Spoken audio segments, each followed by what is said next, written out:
With melee armies like Emperor's Children just releasing or existing melee forces coming back into vogue, melee tricks and advanced combat maneuvering are returning as a huge part of Warhammer 40k games. So it's time to take a moment to master some of 40k's melee mechanics and unleash one of the dirtiest tricks in the game onto your opponent.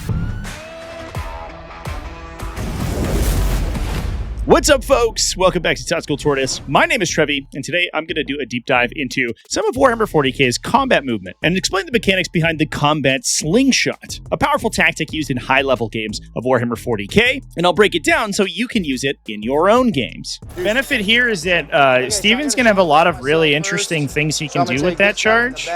Because it's so long, it's going to force most of these Genestealers to base the Rhino, but that means he can block most of his unit from basing and allow them to move more aggressively. Behind him. If we can get the Patriarch into Calgar's unit, for example, with a pile-in, that could be spicy.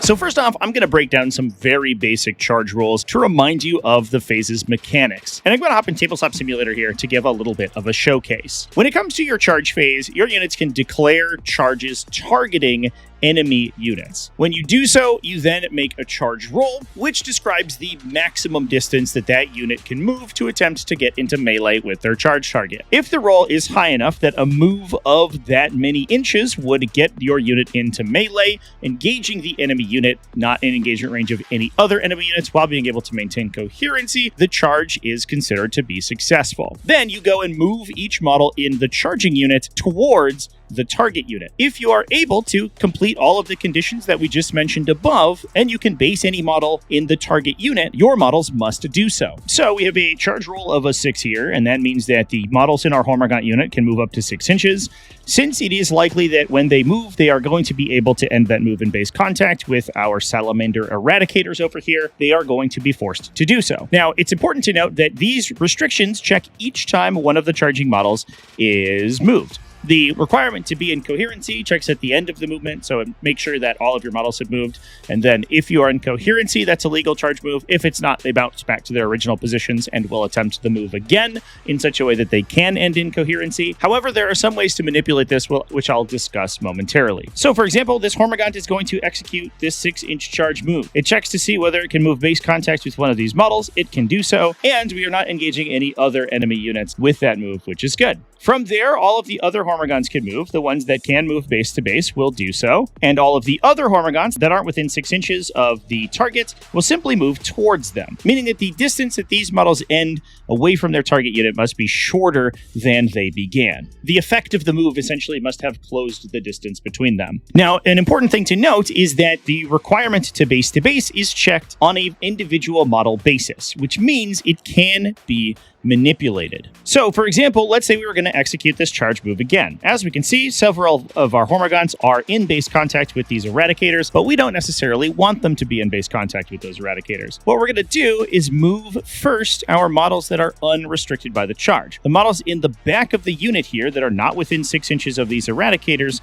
can move just towards them. They do not have to move in base contact. So, what we can do is use that 6-inch move to move these Hormagaunts towards our target unit, but occupy the real estate that our closer models may have to take up in order to come into base contact. So, for example, we're going to do something like this. This guy will have to get to base contact because he's 6 inches away. And this means that, as we can see, many of our models in the back here now cannot end a legal move in base contact with a model in the Salamanders unit because they would end intersecting their own models, which is illegal. You can move through your own models during the charge phase just fine. Anytime you make a movement with a unit, you are able to move through friendly models. However, you obviously cannot end overlapping them, meaning that this model, while he started within 6 inches of an Eradicator, is now unrestricted and is able to move wherever he wants as long as he's closing the distance to his target. So that means this guy could potentially come over here, block this guy's capacity to end in base contact, which means this model is now unrestricted with its movement, and so on and so forth. In this way, we can manipulate where our Hormagaunts are going to be allowed to stand, and that is going to leave more of them without entering base contact by the end of that charge move. Now, the reason that this is relevant is because these models who are not in base contact with an enemy are going to be able to pile in. Now, why would you want to do this? Mostly to gain additional movement. If a model is forced to move to base contact with an enemy model, not only is its movement restricted, but it will also not be able to make a pile-in move at the start of its fight activation. Before a unit makes its attacks in the fight phase, it piles in towards the closest enemy model. Each individual model is going to check this individually and move 3 inches towards them in base contact with an enemy model if possible. So by blocking our own charge moves here, we've actually gained several inches of movement on this Hormagaunt unit by allowing its models to move farther forward. Now, assuming that the Hormagaunts were able to kill the Eradicators here, which is a little unlikely in fairness, but we're living in magical Christmas land here, so we can pretend. That would then allow the Hormagaunts to consolidate into fresh targets, or use that movement in other ways. Now, this mechanic allows you to use a tactic that's commonly called combat orbiting. Let's say, for example, that we are going to charge our lone Ultramarine Intercessor here with our Hormagaunts. We rolled a charge roll of a 4, so the Hormagaunts can move 4 inches, and a couple of them must move into base contact with the Intercessor. The rest of them, however, are unrestricted in their movement. Because at that stage, because they can't get base-to-base contact, the only requirement of the remaining Hormagaunts in the unit is that they move closer to the Assault Intercessor and without engaging any new enemy units and maintain unit coherency. These models are now able to move sideways, essentially orbiting around the Assault Intercessor so that the distance between them is closer. So, for example, we are 4.6 inches away with this Hormagaunt right here. That means that we're essentially going to have to end somewhere around 4.5 inches away at the end of our movement. However, that movement is not required to move directly towards the Assault Intercessor. So, for example, we could move this Hormagaunt over to here. He is technically moving closer to the Assault Intercessor since the distance has shortened between the two models, but he's used that movement to trace laterally. If we imagine that in this situation there is an objective here that's nearby the Assault Intercessor but not directly adjacent to him, we can use this combat orbit to move the majority of our Hormagaunts sideways in this direction while making sure that the distance between the Hormagaunt and the Ultramarine Intercessor is closing. So for this model, he has to end 5.3 inches away. He can move sideways in this direction and ensure that he's within 5.3 inches for that charge move to be successful. We do have to maintain unit coherency, so at the end of this move, we have to have an unbroken chain of 2 inches between the Hormagaunts that initially made the charge and the Hormagaunts that are moving to the objective, which will restrict a little bit of our movement. We may have to push some guys over this way just in order to ensure that all the models have a coherency buddy. But once we do that, we can use the rest of this movement to move these Hormagaunts to the side. So, despite the fact that a charge move must be performed towards the target unit, there is no requirement that you move directly towards them. You're not moving towards them in a straight line. You can sort of do a curve to orbit around them, just like how orbits work in physics. Now, the same thing can be done while piling in or consolidating. These are the types of movement that models will perform at the start of their combat activation. Piling in occurs first. Models will move 3 inches towards the closest enemy model. This checks on a per model basis, not a per unit basis, which means that models may be dragged into combat with new enemy units. Your unit must end these moves engaged with an enemy unit, and if not, they can consolidate towards an objective marker that they can get within 3 inches of. And if they can move base to base with an enemy model, while still maintaining all the other requirements, unit coherency, moving no more than 3 inches, and moving towards the closest enemy model, they must do so. Basically just like charging. The big difference between piling in and charging, however, is that you are able to engage new enemy units. Charging may only engage the target of their charge, but piling in and consolidating doesn't have that restriction. So if we have resolved a charge with these Hormagaunts targeting the Assault Intercessor that we moved earlier, however, there's also another enemy unit nearby. In this case, is a Space Marine Captain. The Hormagaunts could move into melee with that Captain. So, for example, this model is closer to the Captain than he is to the Assault Intercessor, which means he's required to move towards the Captain. And because he's within 3 inches, he can base the Captain, so he's able to make a move like this, even if the Hormagaunts did not declare that model as a charge target. Now, in addition to that, we can also use the combat orbiting technique that we just talked about when it comes to these pile-in moves. For example, we are just outside 3 inches of this assault's intercessor, which means that there's no way that this Hormigaunt, when it piles in, will be able to make base contact with that assault intercessor, so it's able to move towards it, ensuring that the distance between the Hormigaunt and the intercessor closes. It ends closer than 3.3 inches. However, it doesn't have to move directly towards it. In this case, it can even end that move outside 3 inches, which means that there is also then no requirement for it to consolidate into base contact either. And that could allow the Hormigaunt to consolidate into further enemy units or make its way onto objectives or to areas that are relevant for secondary objectives. Getting that additional movement is very valuable when it comes to scoring very often. So, for example, a lot of our Hormigaunts aren't able to make that 3-inch base contact move, so we're able to move them laterally like this, not necessarily moving them directly towards our target, ensuring that the distance between them closes, and that is then going to allow this Hormigaunt squad a ton of movement after they have already fought. So in this case, this unit fights. Most of these Hormigaunts cannot move into base contact with the Assault Intercessor, and even if they could, we could use our other models to block them first, just like we did with our charge move. That then allows these guys to combat orbit around this way and gain additional inches of movement. So as you can see, even with just a 4-inch charge, which was our original roll, we've moved these Hormigaunts almost 10 inches across the table in essentially whichever direction we want, as long as we maintain the requirements of that combat orbit. So oftentimes you'll find in competitive play that using charge mechanics like this to gain additional movement, and especially to contest or control enemy objectives, is hugely important, and one of the biggest showcases of skill in Warhammer 40k. But lastly, let's talk about how we can put all of these component parts together to create the combat slingshot.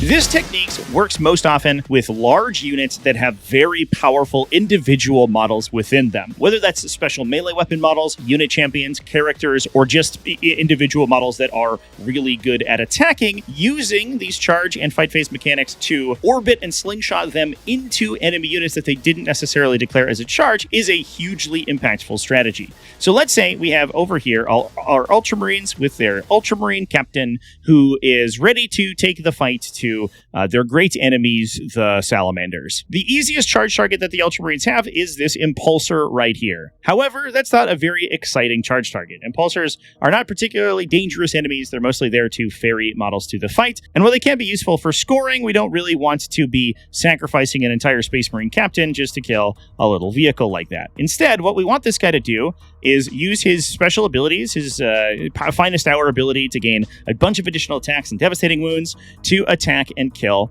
these Gravis Eradicators. So, what we want to do is set up a situation where the Space Marine Captain is going to declare a charge onto our Impulsor here, but is going to actually fight the Eradicators. How are we going to do that? So let's say that our Assault Intercessor unit has rolled a charge roll of a 7. In this case, most of these models, in fact all of them, are within 7 inches of the Impulsor, so they may be required to end that charge in base contact with the Impulsor. What we're going to try to do, though, is use our charge move to block any positions where the Space Marine Captain will have to end in base contact. Not being in base contact at the start of the fight means that he is then eligible to pile in and can be slingshot into new units. So, for example, we are going to take our Intercessors and we are going to move them their 7 inches. What we're going to do is ensure that we end in base contact with this Impulsor in such a way that the Captain cannot gain any purchase on the model. So we're going to do something like this. Now, if we take a peek at our positioning, there's no place that the Captain can move 7 inches and end base to base with the Impulsor, but not overlapping one of his own Intercessors. This then allows him to move 7 inches towards the Impulsor, but not necessarily directly towards it. At the start of the fight phase, the Assault Intercessors will be selected to fight. Because all of the Assault Intercessors have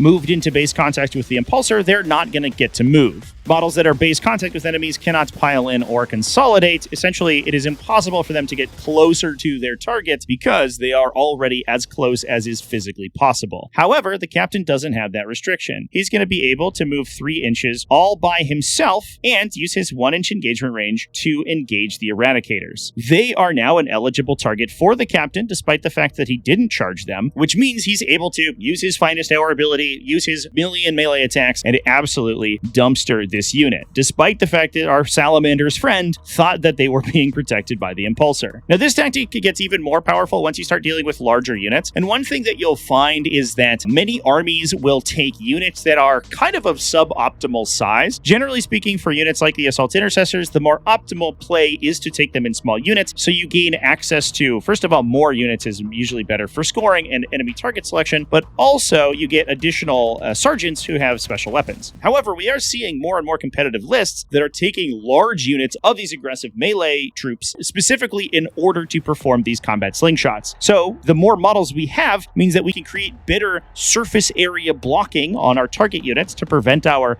useful models from being forced to move into base contact, and we get a longer tail to slingshot those models out. So let's take this interaction to its logical extreme with a full brick of 10 Assault Intercessors and their captain. What we want to be doing here is engaging these Infernus Marines so that the Infernus Marines don't just cook the Intercessors on the subsequent turn, while getting our captain to kill this Gravis Armored troop.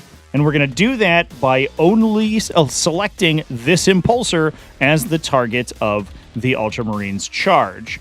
So, assuming that we have a charge roll of a 7 here, we're going to do just like we did in the previous instances. We're going to use our initial movements to prevent models from being able to move to base contact with the Impulsor. So we're going to use our farthest models here to base the Impulsor in positions where now our future movements do not have to base them, as long as we can end inside unit coherency like this. From here, we can move our other models who now cannot base the target.